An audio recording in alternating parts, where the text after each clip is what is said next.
everyone. Thanks so much for joining us for this week's episode of When I Grow Up. On today's episode, I have a guest with me named Kevin Zhou, and Kevin is a friend of mine. Actually, I feel like I've known you a long time. Hey, Kev, how are you? Hey, I'm doing well. How are you doing? I'm good. What I was saying was, Kevin, when did we even meet? Like high school. High school? Really? Freshman year I or feel like it was something like earlier. that. It was high school. Yeah, it was Man, high school. I'm not even going to say how long ago that was. Yeah, it was a long time ago. But it's been a long time, and we kind of lost touch as we grew older, just went our separate ways for a little bit. But I'm thankful that you're here with me today to impart some wisdom in the area of finance, correct? Oh, for sure. Yes, definitely. Yes. Well, before we get into the fun stuff about your job, I'm curious, like, how have you been doing during this pandemic and stuff? Oh, it's been an interesting time period. I mean, from a standpoint of, I guess in relation to work and personal life, like before you'd go into work and then you'd kind of come back and you'd have your personal life. And now everything's kind of all in one. And it actually took me a while, like months, to kind of get used to working from home. Right. Everybody thinks that it's great, but it's not always great. So that was it. That was adapting to that and kind of adjusting to that was definitely an experience. And at this point, I mean, I guess I can say that, hey, like I've gotten used to it. And it's nice that like I work at a company that kind of supports, and enables us to kind of do that. But at the same time, it still has its struggles on a daily basis. Yeah, for sure. I mean, can I ask you, you mentioned like it was tough in the beginning. What was the hardest part for you, like working from home? I mean, I think it was more personal than like work related, but just from a standpoint of, hey, like before, when I go to work, like I'm in work mode and I'm really good at work. And when I'm come back from home, like to home, I'm back at home kind of, Kevin, and I'm pretty good at that. I don't know if I'm great at that, but when you mix those two together, I felt like I'm not good at being home or being at work. Oh, And so yeah. it was just kind of once again an adjustment.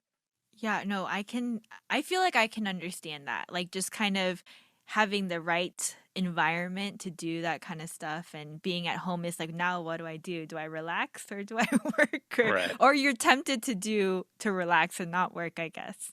But Right, for sure. So are you still working from home?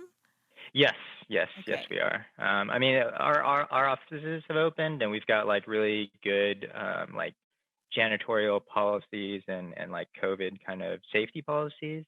But at the same time, it's not like we don't necessarily encourage people to kind of go in unless you have to. Okay.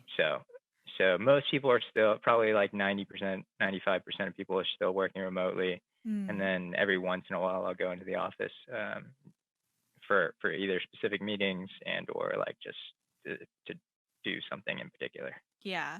Okay, so well, now that you've kind of gone through the beginning phase of the pandemic, have things gotten better working from home? Yeah, I would say so. I mean, it definitely, yeah. I mean, once everybody gets used to it and just understands that this is how life goes, Right.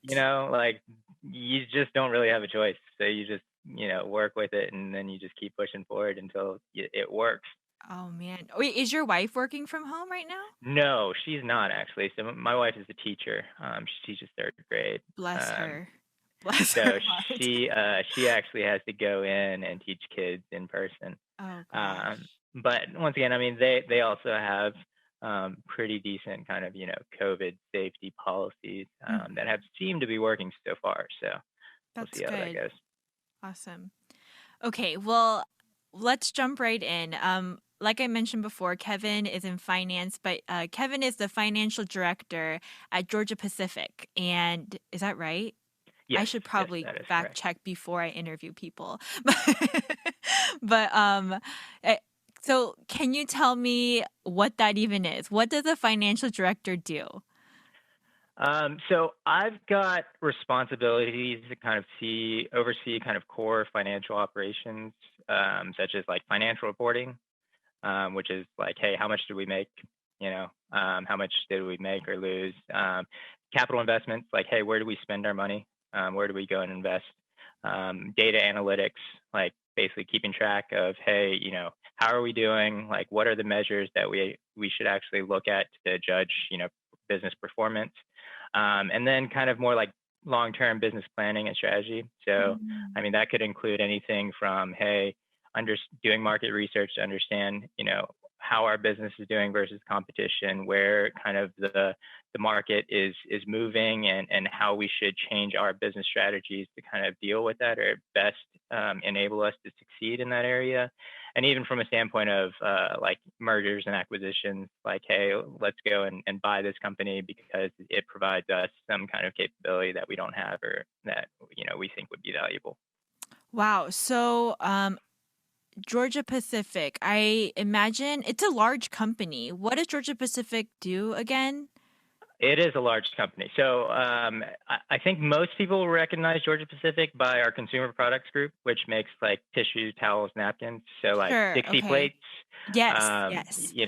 Angel Soft tissues, um, Brawny paper towels, Vanity Fair, like napkins. Napkins? Really? Yeah. And then yeah, and even when you go into like the bathrooms at airports or commercial offices, all those like Right. paper dispensers, like towel Yeah, like the air dispensers. blower too sometimes, Yep, right? yep, yeah. Yes. Okay. That's a It's new all one that coming we've to me done. now. Yeah, for sure.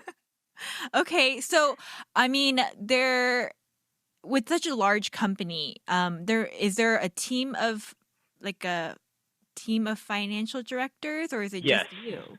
No, there are plenty of because at Georgia Pacific, like once again, most people are familiar with the kind of consumer product side, and that side. I mean, once again, each brand is almost run as a separate business. I see. Okay. And beyond that, we also do we kind of break up into three main divisions. One is the consumer products one, which we just talked about.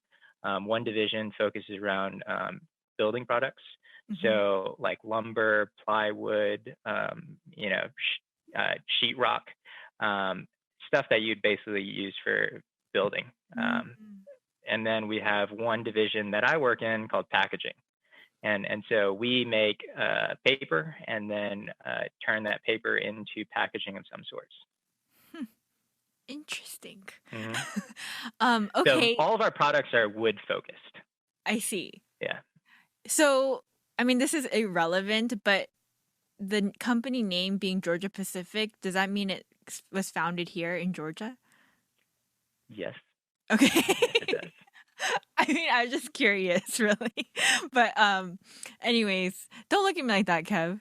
I'm like having these high school day flashbacks of Blair, what are you saying? People that can't see his face right now, it's this face I'm just of drinking water. yeah. Anyways, okay. So, um let's get into the specifics a little bit about your job. So what does a day, like typical day for Kevin look like as a financial director?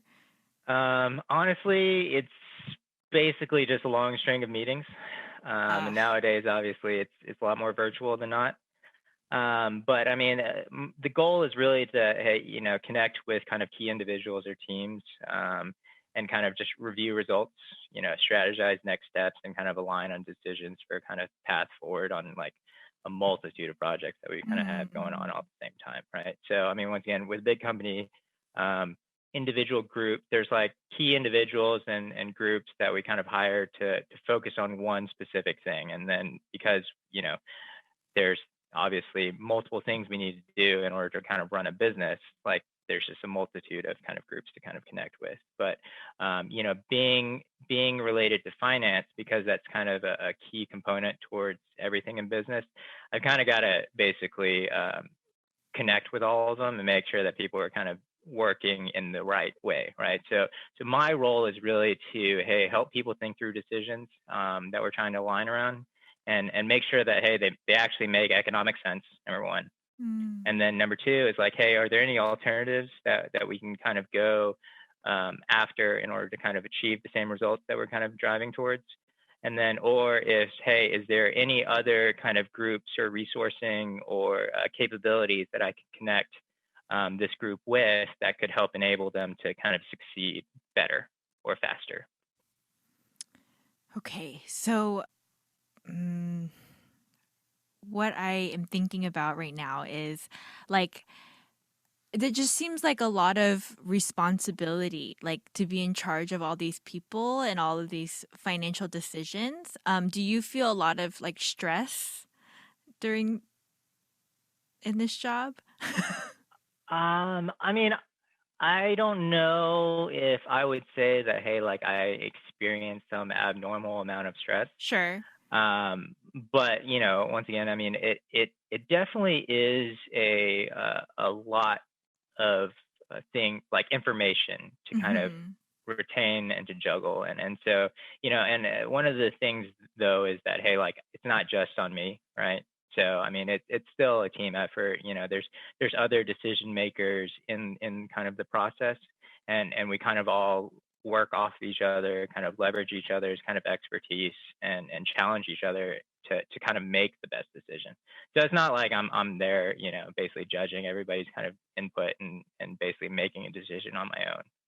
But I help kind of contribute like my expertise towards that. Okay. So, I there's a lot of like overgeneral description, which I love, but I think I still don't quite understand your role like as like specifically. Is there an example you can give me of like a like I don't know, something that would happen that you would have to take over and kind of advise? Yes, sure. So for example, right? Like, hey, like our R&D team, Mhm. research and design. So a bunch of scientists and engineers, they go off and they have a budget every year to go and basically play games and find stuff and build stuff and make stuff. And sometimes it's really cool, right? But sometimes really cool projects don't necessarily end up making us any money. And so like they'll bring me their ideas and I basically have to think to help support them in thinking through like, hey, how do we actually apply this new idea or this new product that they've made to our business? Does it actually help us reduce costs, or does it help us to increase our revenue?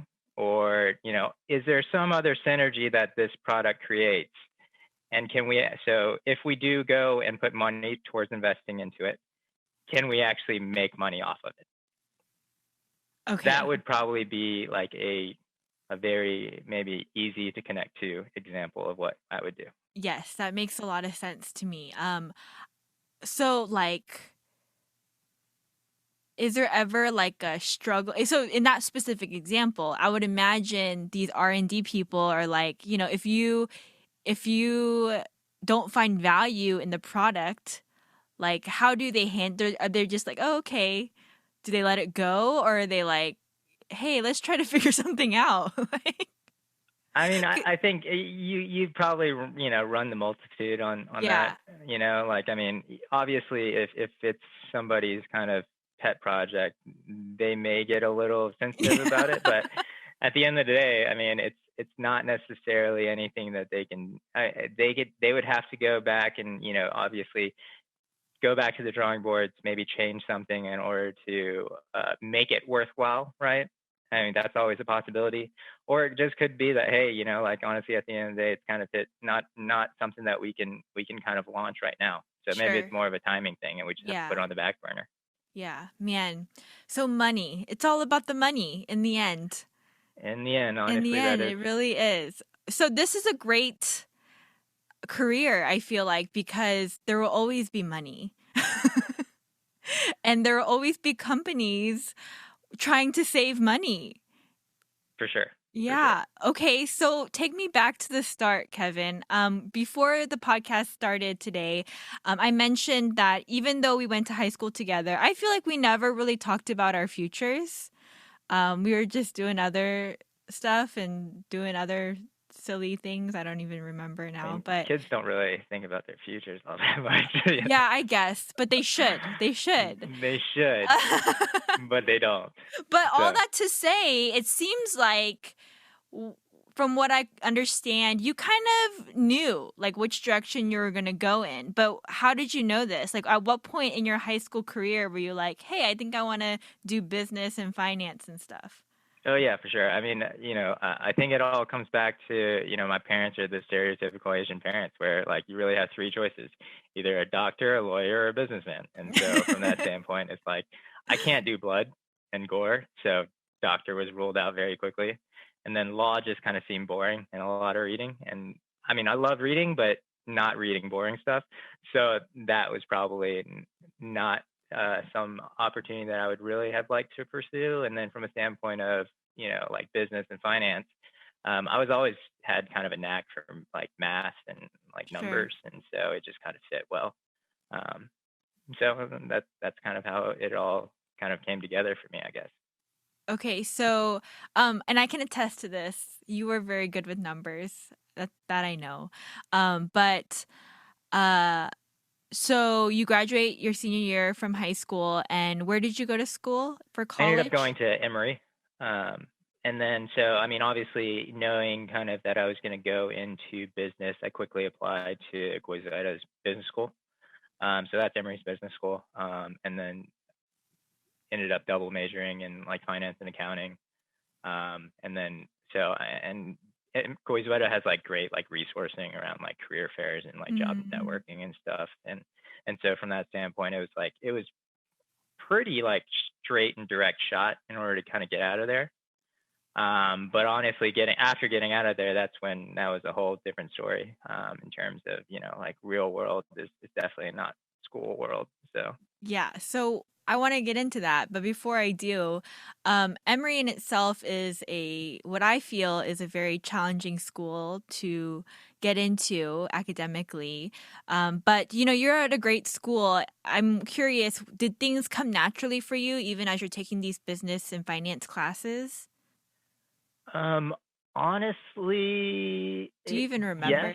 I mean, it's been a while, so kind of have to think back a little bit. But like college, I wasn't exactly the greatest student in college. Really? Um, yeah, because I never went to class, Okay. but I was great at test taking. So I would Okay. always Again, show not up. shocked. I would always make sure I showed up on the first day for the syllabus, midterms, and finals. And then in between, it just depended on how I felt for the day. Oh Um, man. but I'm just gonna say for the whole world to hear right now, like I'm super annoyed because because my husband David is like that too. Like, like I mean, he's a good student. He was a good student from what I remember, but like even just like the test taking, he kind of enjoyed it, and it just kind of happened for him. And I feel like what I remember about you in high school, it was a little bit similar. And from what you're saying right now, super annoying. Like, but it's awesome because I'm just jealous in the end. Can I just tell a quick personal story? yeah, for sure. So you guys, like I did not do well on the SAT. I took it several times, but I just remember Kevin took it the first time and I was so mad at him because you were not feeling well that day or something. You said you told me you were sick or something, and you still made it out of there with a pretty high score. You probably don't even remember. No one asks SAT scores anymore. Yeah. But I guess I remember because I was like so like what I don't even know the word. It's not jealous. It was just like annoying. Like, guys, Kevin's just really smart, and that's all. Like I just envied him because things came so naturally for him. But anyways, that's besides the point. Anyways, you said that you didn't go to class, I and will acknowledge that I have been blessed. oh, thank But you, thank you. I appreciate it. yeah, for sure. But uh, but I would never suggest anybody follow my path in any way, especially in schooling. But from a standpoint of yes, like I mean, uh, I personally probably wasn't the greatest student, and that's not an example that anybody should follow. But okay, do But you regret it at all? Like, like, do you feel like you would have gained more or no if you had like gone to class and stuff? I mean, I felt like if I look back on it, like I don't necessarily feel like I regret any decisions that I've made. Yeah, There's pros and cons to all of it. It one thing that I obviously like did develop was more social skills. So from that standpoint, like that's probably more applicable to the real world than most people would uh, agreed. claim. Yeah. So Yeah. so I won't say that I regret anything from that standpoint. And I don't know, and how it would have changed the trajectory of life in any way. So I'm not even gonna try, I guess, on that one. Yes, I agree. I was thinking about it today. Yeah. Everything happens for a reason. Right. Right. But okay, so you don't remember it being like challenging per se because you didn't really go to class, but you took the test and got it done. And you mentioned that you also double majored. So let's go back to the adulting part, right? You graduate college and you said it was a whole different animal in itself. What was it like? Yeah, graduating from one of the top business schools and trying to find a job. Oh yeah, for sure. I mean, like once again, I knew where I kind of wanted to be. I mean, when I was coming out of school, I kind of always aspired to kind of work on Wall Street, doing like investment banking or something, Hmm. retiring early and all that good stuff. But that wasn't meant to be. So I graduated in 2009. So that was like right in the midst of the financial crisis when there were essentially no banking jobs. So coming out of school, I interned at Merrill Lynch, and they were doing very poorly at that time, and was just about to sell to Bank of America. And the culture there was the environment was just pretty terrible. So I didn't have a very long tenure there. And so I left that, and kind of took a step back and tried to figure out, hey, what else could I end up doing?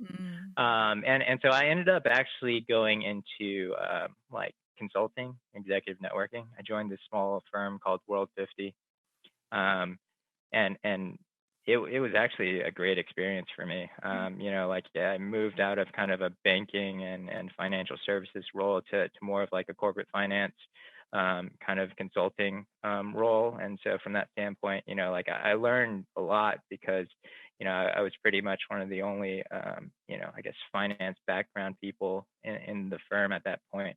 So I gained a lot of real world kind of experience on making decisions that impact the business bottom line, and especially for somebody like just out of school and kind of so green and inexperienced, it was like a fantastic kind of starting point for me, So, just to kind of build my skill sets and kind of understandings. okay, well, that's amazing. What a great opportunity. But can I ask you, what is consulting? Like financial consulting or just consulting in general for the company? Yeah, so it would be consulting as management consulting. So like basically kind of once again for the company, I basically kind of ran the financial operations as well as basically kind of supporting our management consulting like arm, which is basically hey like advising other companies on hey here's how you should do certain things in Mm, relation to financial functions of some sort. interesting. Mhm. Okay. So after your job there, is that when you how long were you there for? I was there for about 3 years, and then at that point, it was one of those things where I kind of felt like a big fish in a small pond, Mm. and so like I felt like I needed to kind of go out and experience something else, and the Georgia Pacific job actually kind of fell in my lap, and I interviewed, talked with the team, and really enjoyed the people, and so that's kind of what really sold me on it. And so I ended up joining, and it's been almost, I think this year will be 9 years with GP.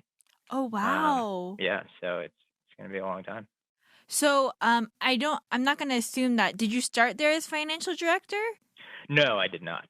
So where did you start when you entered Georgia Pacific? I was more kind of doing like commercial analysis at that point, which Mhm. was essentially like, hey, helping out with like pricing and Oh, understanding like kind wow. of economic impacts on some sales decisions that we were making, like um, contracts with kind of our national accounts, and really understanding, hey, like the business negotiation side of things, in terms of, hey, does this make sense? Like, can we actually like make money off of something like a deal that we're kind of brokering?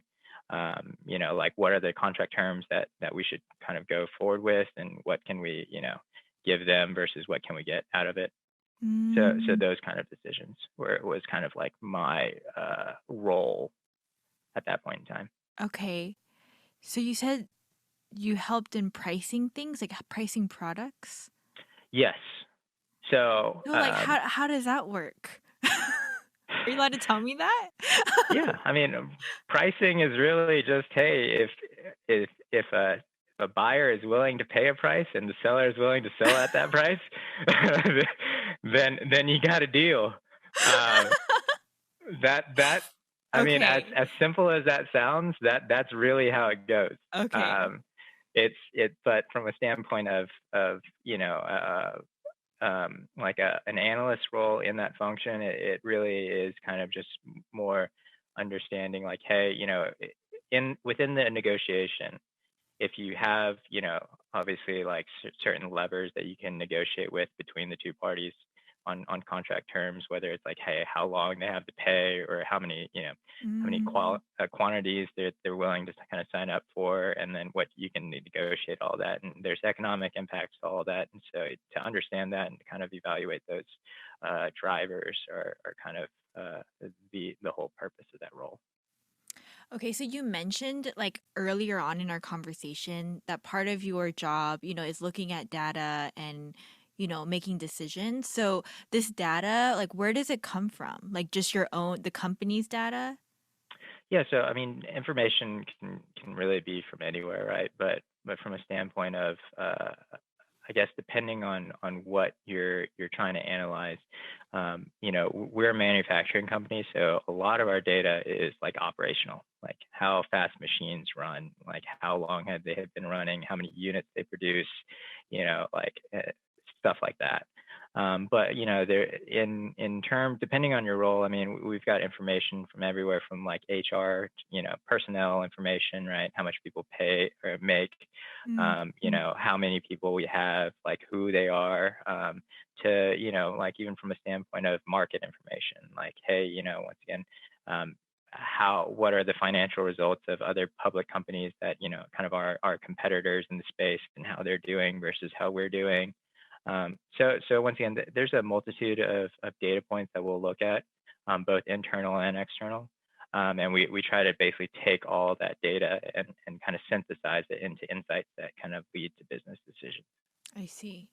So, you know, since we're talking money here and that's your job, I'm curious, like, a lot of businesses have been affected by this pandemic. Like, have you guys been affected at all?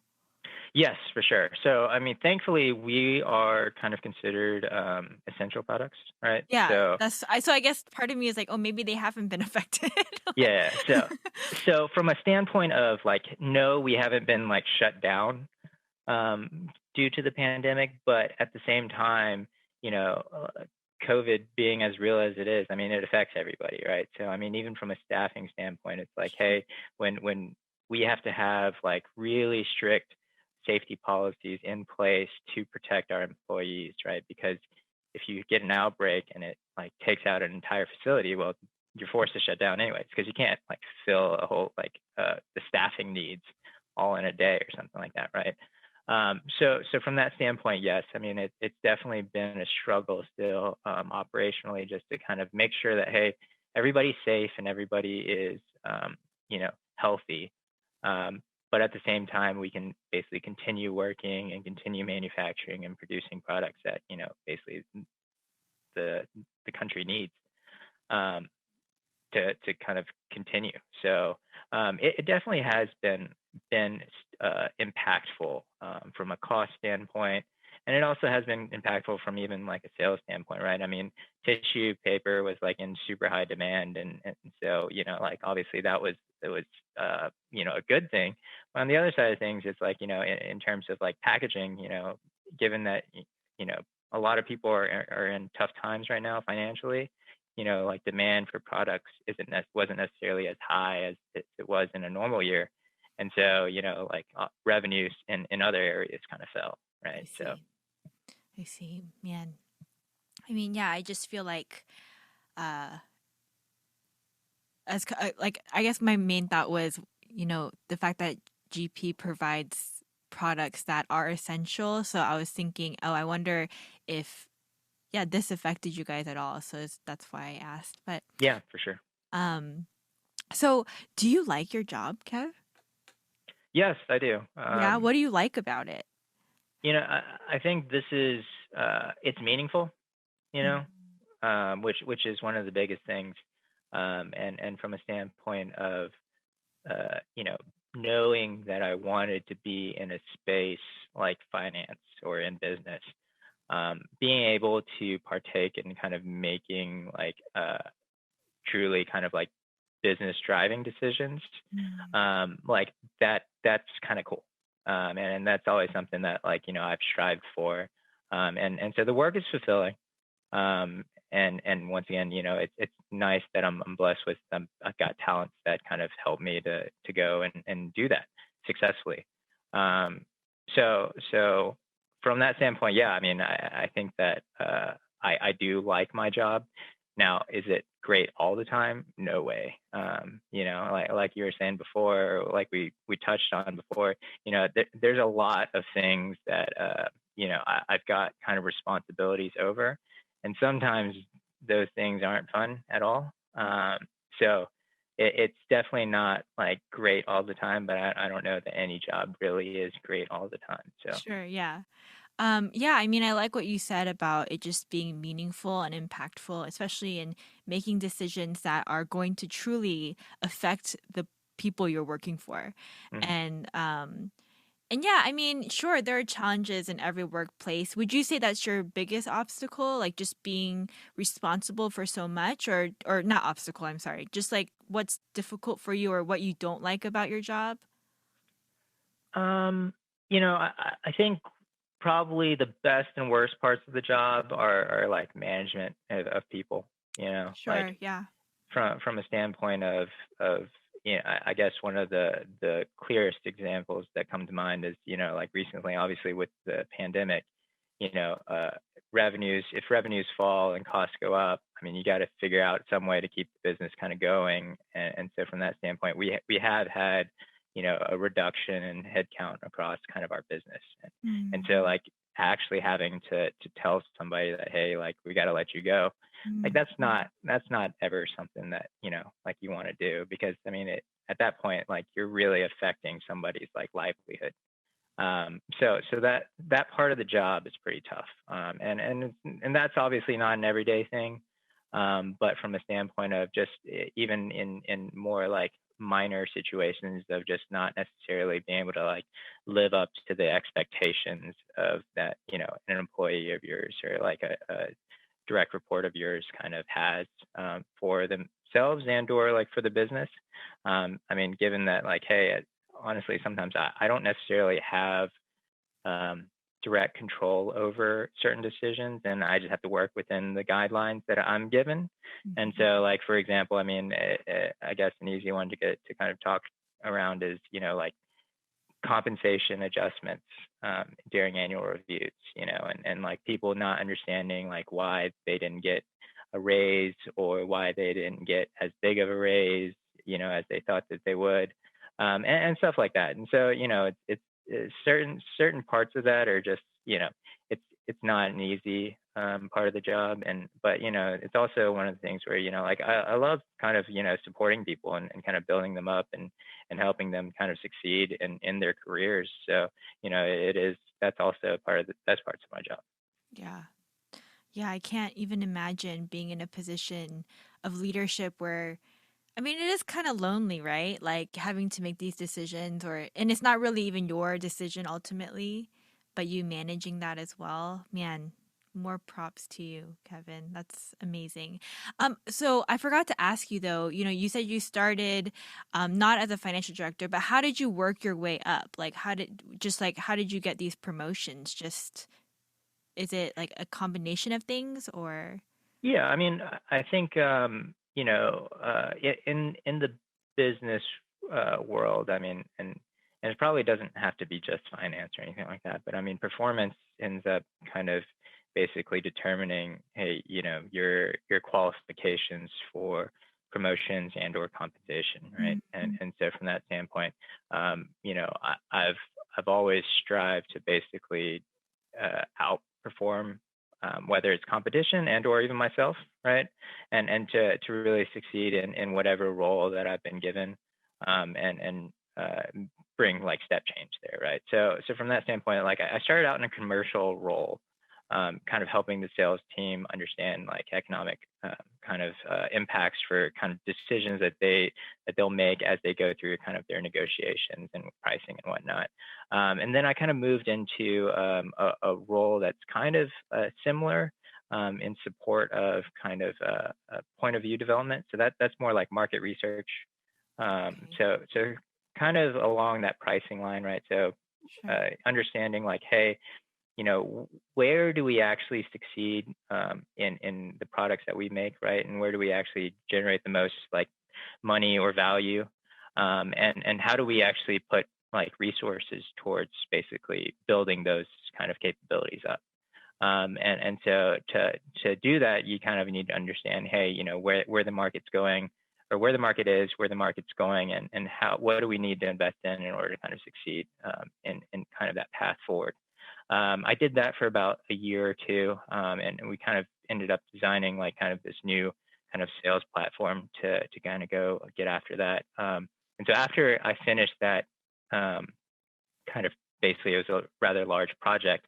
It basically took me about a year and a half. I basically moved into a different role in terms of actually, instead of supporting kind of salespeople, I ended up supporting our it's called the I2. It's our Innovation Institute, which is where all the R&D people are. So I basically hung out with scientists and engineers for like Wow. days on end, and as I gave an example before of Yes. like, hey, understanding what are the new toys that they're building, and then hey, does that actually make any sense for our business? Yes. um, and so went from doing that for about 2 years to kind of running the finance department. So um, went kind of out of that role into more of like the operations side of things, Okay. and kind of connecting with kind of our operations teams, and really kind of planning and supporting there. And so given that I've just had so much kind of experience like throughout the kind of key components of the business, uh, they basically gave me like full reign over it at that point. Yeah, I mean, it sounds like you were blessed to have these like different touch points where you could see the entire like different areas of the company and you are very familiar with it. So that's amazing. Yeah, for Um sure. I mean, okay, so I feel like you're young to be in a role like this. Are you young? Am I wrong to say that? Um, I I I don't know. I mean, I don't know about like the rest of kind of GP. I mean, GP is kind of a big company, It right? is, So yes.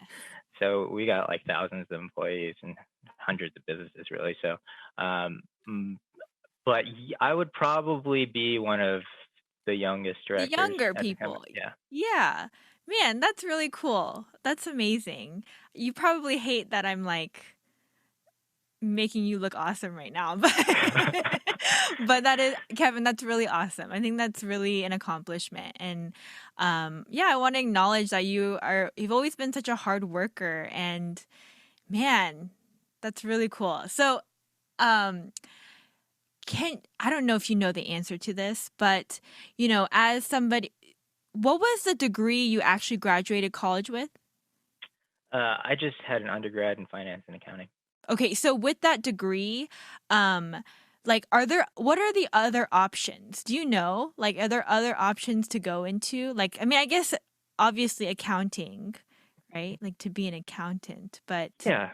I mean, so business is pretty broad. So it is super from that broad. standpoint, like um, to let's just take for example like an analyst role, and whatever career path that could go into. Um, you know, you could go in with finance, you can go in with accounting, you can go in with an economics degree. I mean, it's not necessarily about kind of what degree you have, but Mhm. I mean, it probably more applicable in terms of, hey, like critical thinking skills, and just kind of basic understanding, because like we can always train on the job. I mean, we won't like I won't train like everything, so I still expect some kind of fundamental kind of understanding on key kind of concepts. But from a standpoint of like when I recruit, I'm really looking for just like critical thinking skills, like good kind of communication skills, and just like an interest and passion in kind of like succeeding, right? Yeah. And that's kind of at least for somebody straight out of school, that's kind of all I'm really looking for. Obviously, it at the end of the day, also it really is about your competition, right? So like a corporate finance role may not necessarily have like all that kind of strict of requirements, but certain roles probably would, like if you really wanted to get into like investment banking or certain kind of consulting kind of positions which are like prestigious and then pay really well. um, there's obviously pros and cons to that paying really well, because you will work the hours for them.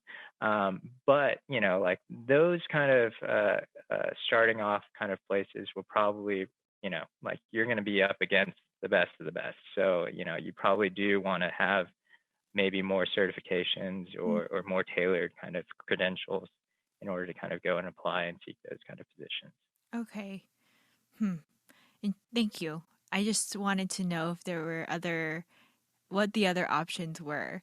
Um, so you didn't go to grad school, No, I did not. and you do you ever feel the need that you might one day, or Possibly, but at this point in my career, I mean, I may go for like um, I don't know, maybe like an executive MBA to some degree, okay, but it's not necessarily a requirement. I mean, once okay, again, and like a lot of things you can basically kind of learn on the job. yeah, I believe um, it. and so like, hey, you can still kind of succeed there, and a lot of skill sets don't necessarily need formal education for. Hmm. But at the same time, once again, if you are aiming for certain roles, like, I mean, I guess just throwing it out there, like if you want to be like a CFO or a CEO kind of thing of a large company, I mean, some companies may, just because of how competitive that position is, may require like you have some kind of like MBA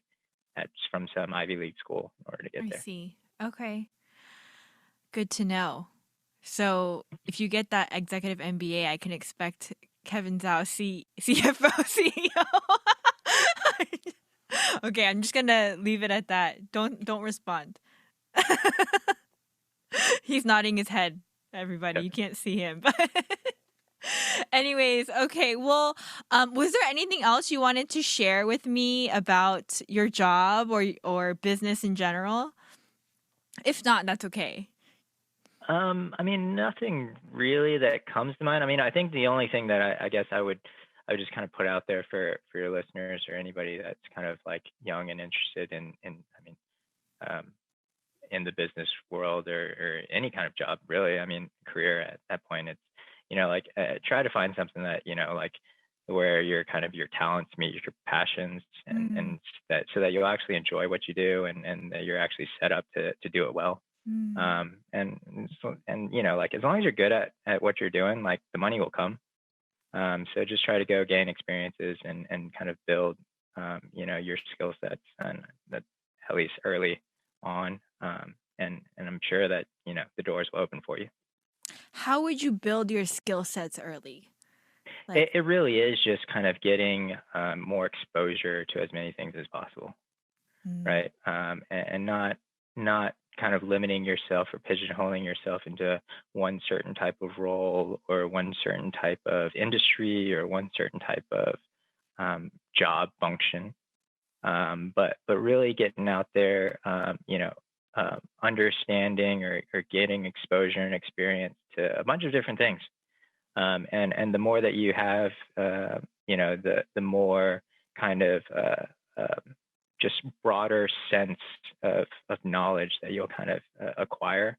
And Mhm. then, a lot of those end up being transferable skill sets that you can take along to basically any other kind of position that you're looking for. Yeah, so like basically just being open-minded. Like don't For be sure. closed-minded to anything really to build those skill sets is what you're saying. Yeah, for sure. Yeah, I think that's really sound advice. Thank you so much, Kevin. I really appreciate your time today, and just educating me on what you do because I truly found it fascinating, especially because it's a world that I'm not familiar with. So, if you okay, so what kind of like characteristics do you think would make a good financial director? Like you can talk about yourself, but like I mean like I guess like they like numbers, they're good at math or what other skills or characteristics, personalities do you I think mean, I think in well? general, right, it's like, I think of math skills don't necessarily actually have to be top priority there I guess you because, said critical thinkers, right? right. So Okay. I would say like critical thinking skills and Like really just problem communication solving? skills. Is that what that Yeah, I mean, Okay. really being able to basically take information, boil it down into insights, and tell a story with it. And being able to do that, to be able to have good communication skills, to work Okay. with people. Mhm. I think those are probably the two main skill sets. I mean, math, honestly, at the end of the day, we've got programs and Right, tools right, that right. do everything for you. Right. Like, I don't have to multiply or add at all. And, That's true. I mean, it's not like the old days where you sit down with pen and paper. okay. But I mean, I guess now that you say that, the communication skills I would imagine is extremely important, especially when you're talking to people about money, which is a very sensitive topic to a lot of people, right? For sure. And so in order to communicate things clearly in a way that like people understand and they can see like what you see, right? As a critical thinker, it would be For sure. extremely important. For sure. Hmm, interesting. Okay, so you heard it here. Critical thinkers and good communicators would make um, yeah, good financial directors, I guess, right? Or just in the world of business and finance. But anyways, thank you so much again, Kevin. I really appreciate you. Yeah, no, definitely. It was great. So you guys, if you guys have any questions about this episode or have any questions for Kevin, I haven't even asked him, but I'm sure he would be willing to chat. Right, Kev? No? Definitely. Yes? Send them my way. Okay, thank you. But yeah, please feel free to reach out, DM us, or you can email us at podcastwigu@gmail.com. Thanks again, guys. Until next time. Bye.